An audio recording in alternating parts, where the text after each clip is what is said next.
प्यारे बच्चों, जय हिंद। आपका हमारे चैनल में हार्दिक स्वागत है। आज हम कक्षा 8वीं विषय हिंदी में पाठ 13 ना यह समझो कि हिंदुस्तान की तलवार सोई है कि सभी पदों की व्याख्या देखेंगे, साथ ही अभ्यास प्रश्नों का हल भी देखेंगे। आप स्क्रीनशॉट लेके अपने नोट्स बना सकते हैं। अपनी कक्षा के सभी विषय के वीडियो देखने के लिए हमारे चैनल की प्लेलिस्ट में जाकर के आप अपनी कक्षा के सभी विषय वीडियो देख सकते हैं। साथ ही अभी तक आपने हमारे चैनल को सब्सक्राइब नहीं किया तो कर लीजिए, हमारे वीडियो को लाइक कीजिएगा। अब हम देखें पाठ 13 ना यह समझो कि हिंदुस्तान की तलवार सोई है का पहला पद्यांश।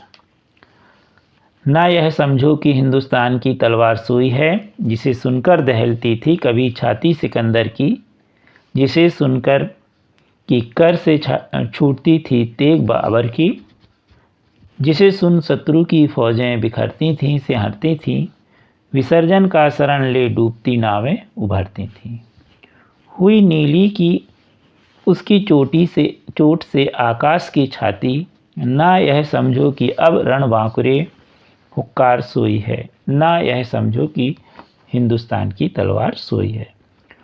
तो इसके जो कवि हैं वो हैं राम कुमार चतुर्वेदी चंचल जी।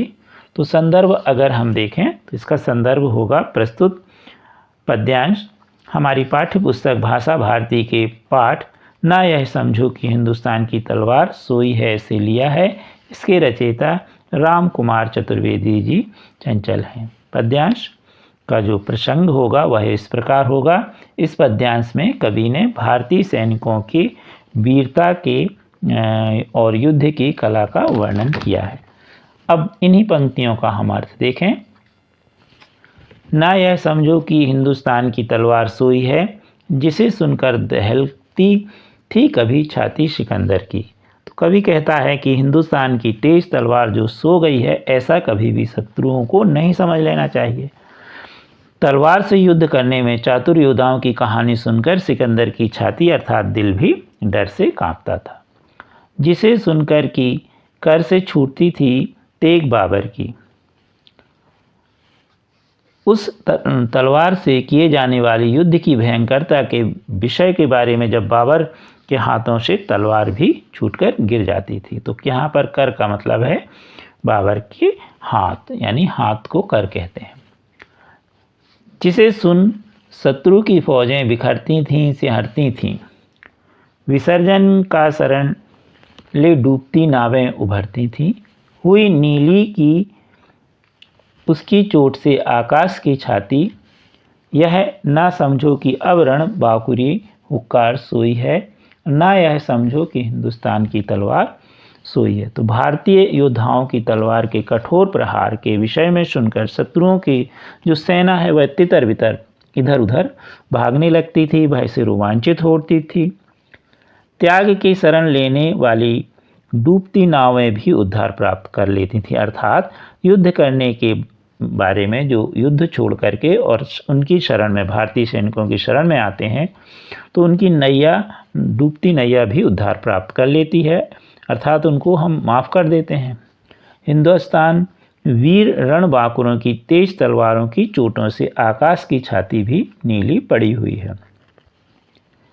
किसी को भी यह न समझ लेना चाहिए कि युद्ध में हिंदुस्तानी वीर सैनिकों की हुक्कार अर्थात गर्जना सो चुकी है। इसी के बारे में जो पद्यांश है उसकी व्याख्या भी यहाँ पर लिखी हुई है। आप स्क्रीनशॉट लेके और व्याख्या लिख लीजिएगा। अब हम देखें पद्यांश दूसरा कि जिसके अंश से पैदा हुए थे हर्ष और विक्रम, कि जिसके गीत गाता आ रहा संवत्सरों का क्रम, कि जिसके नाम पर तलवार खिंची थी शिवाजी ने, किया संग्राम अंतिम श्वास तक राणा प्रतापी ने। किया था नाम पर जिसके कभी चित्तौड़ ने जौहर, ना समझो कि यह धमनी में लहू की तलवार सोई है। तो यहाँ चा लिखा है, चा की जगह ना कर लीजिए। ना यह समझो कि हिंदुस्तान की तलवार सोई है। तो इसका जो प्रसंग और संदर्भ होगा यह पूर्व के अनुसार होगा। अर्थ इस प्रकार है। कवि कहता है कि यह हिंदुस्तान वह देश है जिसके अंश से ही महाराज हर्षवर्धन और विक्रमादित्य ने जन्म लिया। अर्थात यहाँ महाराजा हर्षवर्धन और विक्रमादित्य जैसे वीर राजाओं ने जन्म लिया, जिसके गीत गाता आ रहा संवत्सर का क्रम। आज तक बीते हुए वर्ष, जितने वर्ष बीत गए, संवत्सर अर्थात वर्ष, तो उनके जैसे 2023 चल रहा, 2024, ऐसे ही संवत्सर हिंदी में बोलते हैं सन को। तो ये क्या हो रहा है, पिछले वर्षों से ऐसे वीर योद्धाओं के गीत गाए जा रहे हैं कि जिसके नाम पर तलवार खींची थी शिवाजी ने। तो यहाँ पर हिंदुस्तान के नाम पर ही, अर्थात हिंदुस्तान की लज्जा बचाने के लिए महाराज शिवाजी ने अपनी तलवार खींच ली थी, अर्थात युद्ध करके हिंदुस्तान के गौरव की रक्षा की थी। कि संग्राम अंतिम श्वास तक राणा प्रतापी ने किया था, नाम पर जिसके कभी चित्तौड़ ने जौहर, ना यह समझो कि धमनी में लहू की धार सोई है। इसके लिए ही मेवाड़ के राणा प्रताप ने भी अंतिम श्वास तक भीषण युद्ध किया तथा चित्तौड़ ने भी हिंदुस्तान के नाम पर जौहर की परंपरा चलाई। हे शत्रुओं, तुम्हें भी यह न समझ लेना चाहिए कि भारतवर्ष के वीरों की धमनियों के अंदर बहने वाले रक्त की धारा, जो लहू है, वह सो गया है। अब आप यहाँ से संदर्भ और व्याख्या का स्क्रीनशॉट लेके नोट्स बना लीजिए। अब हम देखेंगे पद्यांश तीसरा। दिया है शांति का संदेश भी हमने सदा जग को, अहिंसा का दिया उपदेश भी हमने सदा जग को। न इसका अर्थ हम पुरुषत्व का बलिदान कर देंगे, न इसका अर्थ हम नारित्व का मान सह लेंगे। रहे इंसान चुप कैसे कि चरणाघात सहकर जब, उमड़ती उठती धरा पर धूल जो लाचार सोई है। ना यह समझो कि हिंदुस्तान की तलवार सोई है। तो इसमें प्रसंग होगा, कवि बताते हैं कि पद दलित धूल भी अपनी लाचार दशा में आहत होकर भी जमीन से ऊपर उठती है। यह इसका मुख्य प्रसंग होगा। व्याख्या कुछ इस प्रकार होगी। दिया है शांति का संदेश ही हमने सदा जग को, अहिंसा का दिया उपदेश भी हमने सदा जग को। तो कवि कहते हैं कि हम हिंदुस्तानियों ने ही सदैव संसार को शांति का संदेश दिया तथा अहिंसा का उपदेश देकर मन, कर्म और वचन से सत्य का आचरण करने के लिए पूरे संसार को सलाह दी है। न इसका अर्थ हम पुरुषत्व का बलिदान कर देंगे, न इसका अर्थ हम नारित्व का अपमान सह लेंगे। तो इसका अर्थ यह नहीं लगा लेना चाहिए कि हम अहिंसा का आचरण अपनाकर वीरता का त्याग कर देंगे और कायर बन जाएंगे, और इसका अर्थ यह भी नहीं लगा लेना चाहिए कि हम नारीपन के लिए किए गए अपमान को सह लेंगे। रहे इंसान चुप कैसे कि चरणाघात सहकर जब, उमड़ उठती धरा पर धूल जो लाचार सोई है। हम यह भी ध्यान रखना चाहिए हमें कि धरती पर पैरों के नीचे दबी कुचली धूल भी पैरों की ठोकर खाने पर आकाश में उमड़कर चारों ओर छा जाती है। वह किसी वजह से अपनी लाचारी की दशा में अपनी शक्ति को पहचानती नहीं पा रही है। तो स्त्री रूपी धूल है जो उसके लिए, यानी स्त्रियों के लिए कहा गया है कि यह उसकी सुप्त अवस्था थी, अज्ञानता थी, उसकी अशिक्षा थी। यानी सभी नारियां आज सभी अपने अस्तित्व नारित्व के लिए अब वह भी शिक्षा प्राप्त कर चुकी हैं और वह भी युद्ध के लिए तैयार हैं। तो इस प्रकार से आप इस पद्यांश का भी स्क्रीनशॉट लेकर के प्रसंग और व्याख्या लिख लीजिएगा। अब हम अंतिम पद्यांश देखेंगे। न सीमा का हमारे देश ने विस्तार चाहा है, किसी के स्वर्ण पर हमने नहीं अधिकार चाहा है, मगर यह बात कहने में न चूके हैं न चूकेंगे, लहू देंगे मगर इस देश की माटी नहीं देंगे। किसी लुलूप नज़र ने यदि हमारी मुक्ति को देखा, उठेगी तब प्रलय की आग जिस पर छार सोई है। तो इस पद्यांश का जो प्रसंग होगा कुछ इस प्रकार होगा। कवि ने बताया है कि हम जो भारत राष्ट्र के वासी हैं उन्होंने कभी भी विस्तारवादी नीति को नहीं अपनाया है और न अपनाने देंगे।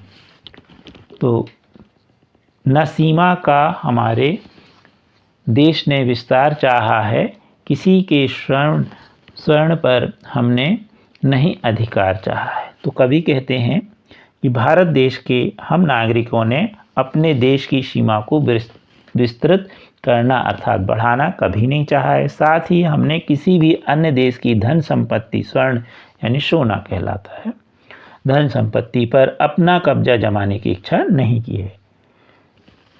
मगर यह बात कहने में न चूके हैं न चूकेंगे, लहू देंगे मगर इस देश की माटी नहीं देंगे।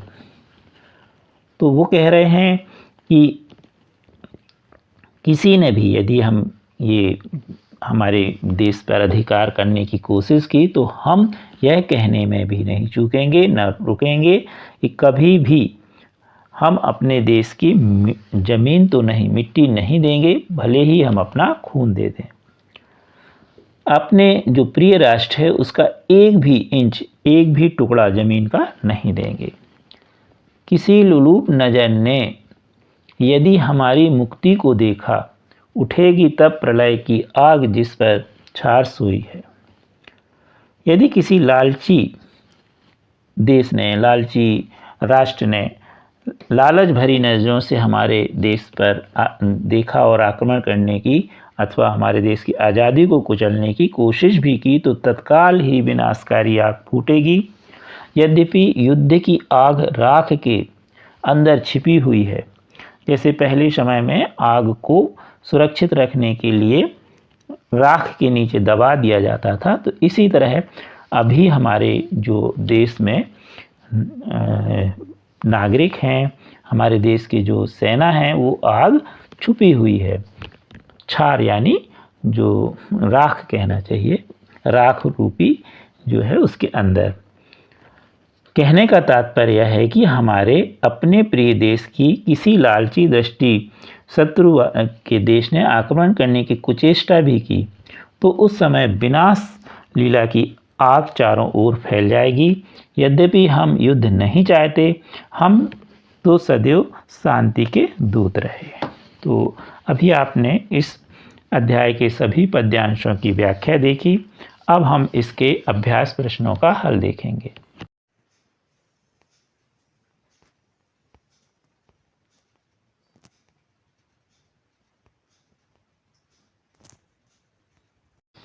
प्रश्न पहला, निम्नलिखित शब्दों के अर्थ शब्दकोश से खोजकर लिखिए। दहलती यानी थर्राती या डर के मारे कांपती। विसर्जन त्याग करके, छोड़ करके। संवत्सर वर्ष या संवत। कर यानी हाथ। लहू यानी खून। नारित्व यानी स्त्री की शक्ति, नारीपन। लुलूप यानी लालची। तेग यानी बड़ी तलवार। शिहरती यानी रोमांचित। रण यानी युद्ध। मुक्ति यानी आज़ादी। हुक्कार यानी गर्जना। पुरुषत्व यानी पुरुष की शक्ति। चरणाघात यानी पैरों की चोट। छार यानी राख। रणबांकुरी यानी युद्ध करने में बहुत तेज। तो ये थे प्रश्न में शब्दों के शब्दार्थ। अब देखेंगे हम प्रश्न दूसरा। निम्नलिखित प्रश्नों के उत्तर संक्षेप में लिखिए। क, किस भारतीय की वीरता को सुनकर सिकंदर की छाती दहलती थी? राजा पुरु की वीरता सुनकर सिकंदर की छाती दहलती थी। नव संवत्सर किस राजा ने प्रारंभ किया? तो महाराजा विक्रमादित्य ने नव संवत्सर प्रारंभ किया था। प्रश्न ग, शिवाजी ने किसके विरुद्ध तलवार उठाई थी? तो मुगल शासक औरंगजेब, शिवाजी ने मुगल शासक औरंगजेब के विरुद्ध अपनी तलवार उठाई थी। विश्व की शांति का संदेश देने वाले किन्हीं दो महापुरुषों के नाम लिखिए। तो स्वामी विवेकानंद और पंडित जवाहरलाल नेहरू। सिकंदर कौन थे? तो सिकंदर यूनान के सिकंदरियों का रहने वाला लुटेरा शासक था। तो ये थे प्रश्न संक्षिप्त में उत्तर वाले। अब देखेंगे निम्नलिखित प्रश्नों के उत्तर विस्तार से लिखिए। तलवार सोई है से क्या आशय है? तलवार सोई है, इस कविता में यह आशय है कि वीर सैनिकों ने अपनी उस तलवार को उठाकर रख दिया है जिसे वे हिंदुस्तान की शान, वान और मान की रक्षा के लिए हर समय उठाते रहते थे। क्या यह तलवार वास्तव में सो गई है? ऐसा नहीं है। भारत के वीर सपूतों की तलवार ने सदा ही शत्रु के आक्रमणकारी, जो भी आक्रमण करता है, उनका मुकाबला किया है और उन्हें भयभीत करके देश की सीमाओं के बाहर खदेड़ दिया है। सिकंदर और बाबर दोनों ही हमारे देश पर आक्रमण करने वाले विदेशी लुटेरे थे। वीर हिंदुस्तानी सैनिकों के रण कौशल से भयभीत होकर वे लुटेरे उल्टे पैर लौट पड़े। भारतीय युद्धवीरों की तलवार की आवाज़ से शत्रुओं की फौजें बिखर जाती थीं, अर्थात युद्ध छोड़कर लौट पड़ती थीं। वे शत्रु भय से रोमांचित होकर पीठ दिखाकर भाग जाते थे। ऐसे उन भारतीय वीरों की तलवार कभी भी सोई हुई नहीं रही है। प्रश्न ख, हर्ष इतिहास में क्यों प्रसिद्ध है? हर्षवर्धन ने हिंदुस्तान की सीमाओं को सुरक्षित किया, विदेशी आक्रमणकर्ताओं, हूण, शक आदि आक्रांताओं को वहां से खदेड़ दिया, देश की प्रतिरक्षा शक्ति बढ़ाई और मजबूत, यहाँ पर गजबूत लिखा है तो इसको सुधार लीजिए, मजबूत सैनिक बल के हौसले बुलंद किए, देश के अंदर शिक्षा और उद्योग व कृषि को उन्नत बनाया, शिक्षा केंद्रों की सहायता की, देश में आम लोगों के सुख समृद्धि की ओर ध्यान दिया।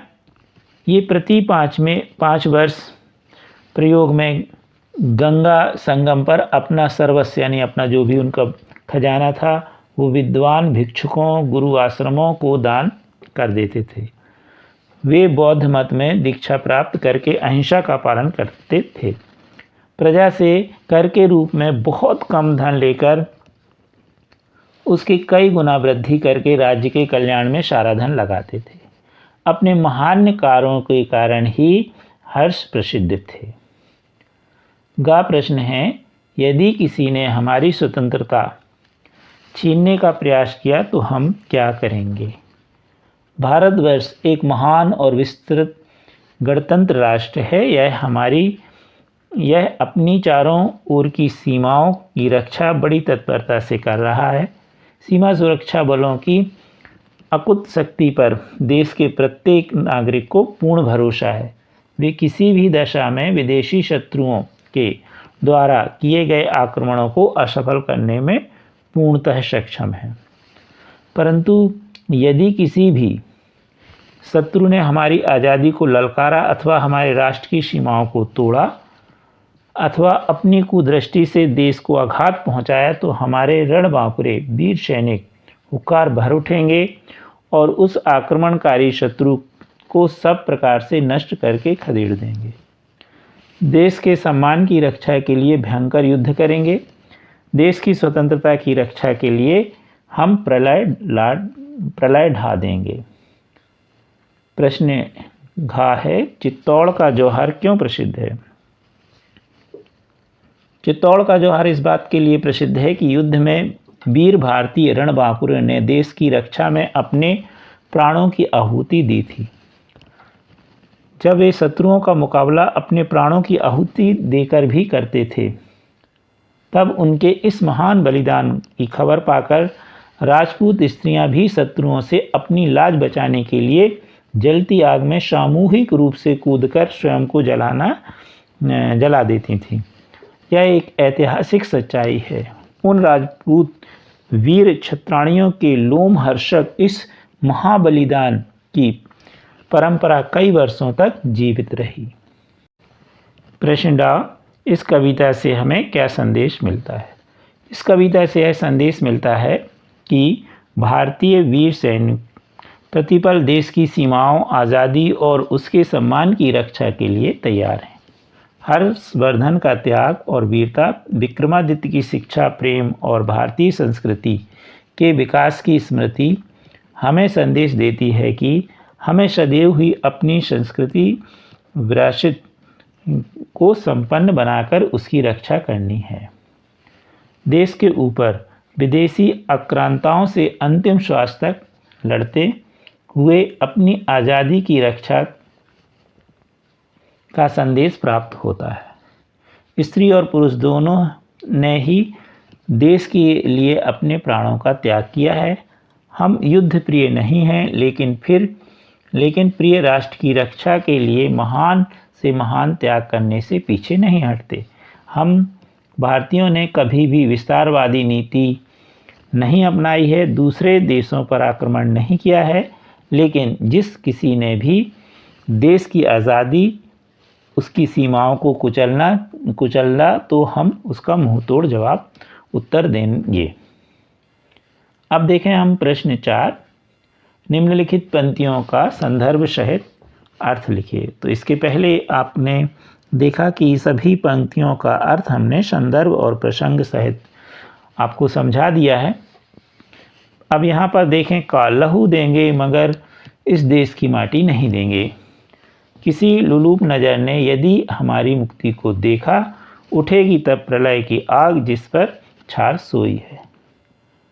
तो कवि कहता है कि भारत देश के हम नागरिकों ने अपने देश की सीमाओं को विस्तृत करना कभी नहीं चाहा। साथ ही हमने किसी अन्य देश की धन संपत्ति पर भी अपना कब्जा जमाने की इच्छा नहीं की है, लेकिन बिना किसी चूक के यह बात करने से नहीं रुकेंगे तथा कभी रुकेंगे भी नहीं कि हम खून दे सकते हैं, लेकिन अपने प्रिय राष्ट्र की जमीन का एक भी टुकड़ा नहीं देंगे। यदि किसी लालच भरी दृष्टि वाले देश ने इस पर आक्रमण करने की अथवा हमारे देश की आज़ादी को कुचलने की कोशिश की तो तत्काल ही विनाश की आग फूट पड़ेगी। यद्यपि युद्ध की आग राख के अंदर छिपी हो सकती है। कहने का तात्पर्य यह है कि हमने हमारे अपने प्रिय देश पर किसी लालच भरी दृष्टि वाले देश, शत्रु देश ने आक्रमण करने की कुचेष्टा की तो उस समय विनाश लीला की आग चारों ओर फैल जाएगी। यद्यपि हम युद्ध नहीं चाहते, हम तो सदैव शांति दूत रहे हैं। खा नंबर पर है कि यह संग्राम अंतिम श्वास तक राणा प्रतापी ने किया था, नाम पर जिसकी कभी चित्तौड़ ने जौहर, ना यह समझो कि धमनी में लहू की धार सोई है। कवि कहता है यह हिंदुस्तान वह देश है जिसके अंश से ही महाराजा हर्षवर्धन और विक्रमादित्य ने जन्म लिया है। आज तक बीते हुए वर्षों से क्रमशः इसकी प्रशंसा के गीत गाए जाते रहे हैं। हिंदुस्तान के नाम पर ही अर्थात हिंदुस्तान की लज्जा बचाने के लिए महाराजा शिवाजी ने अपनी तलवार खींच ली थी, अर्थात युद्ध करके हिंदुस्तान के गौरव की रक्षा की थी। इसके लिए मेवाड़ के राणा प्रताप ने भी अंतिम श्वास तक, मृत्यु उपरांत तक भीषण युद्ध किया था तथा चित्तौड़ ने भी हिंदुस्तान के नाम पर जौहर की परंपरा चलाई थी। हे शत्रुओं, तुम्हें भी यह नहीं समझ लेना चाहिए कि भारतवर्ष के वीरों की धमनियों के अंदर बहने वाला रक्त यानी खून की धारा सो गई है। तो आपने देखा इस पाठ के सभी पद्यांशों का अर्थ एवं अभ्यास प्रश्नों का संपूर्ण हल।